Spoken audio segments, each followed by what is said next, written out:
दिवसाचे तास असतात 24. त्यातले झोप आणि विश्रांती यासाठी जातील फार तर 10 तास. विरंगुळा म्हणून आणखी एखादा तास इकडे तिकडे होईल. तरी उरतात 13 तास. त्यातून शाळेचे 7 तास वजा केले आणि शाळेत येणे जाणे विचारात घेऊन आणखी एखादा तास बाजूला केला तरी 5 तास हाताशी राहतात. त्या काळात थोडा व्यायाम, नियमित वाचन आणि घरचा अभ्यास या गोष्टी बसू शकणार नाहीत का?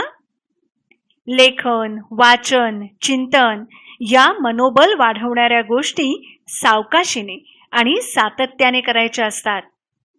एखाद्या वेळी भावनेचे भरते येणे, उपरती होऊन 10 तास अभ्यास करणे ही आगळीक ठरेल.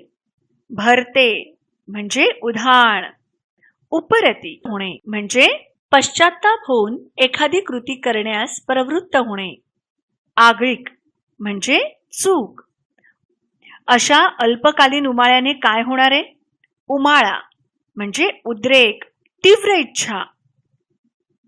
जीवनाची जडणघडण घर बांधणीप्रमाणे सावकाशीने आणि सावधपणे करायची असते.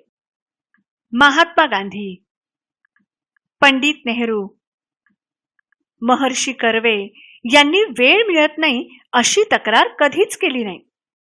उमेदवारीच्या काळात नोकरी करणारा आइन्स्टाईन मधल्या सुट्टीत अवघड गणिते सोडवत असे. प्रत्येक क्षेत्रात वेळेला महत्त्व आहे. वेळेच्या बाबतीत जागरूक राहणे म्हणजे ओझ्याखाली स्वतःला जखडून घेणे किंवा भरडून टाकणे नाही.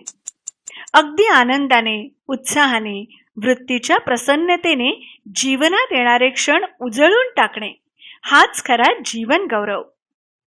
आळस आणि अनाठायी ओढाताण ही 2 टोके टाळून जे अखंड कार्यरत राहतील त्यांच्या जीवन वृक्षाला कल्याणाची पालवी सतत फुटत राहील.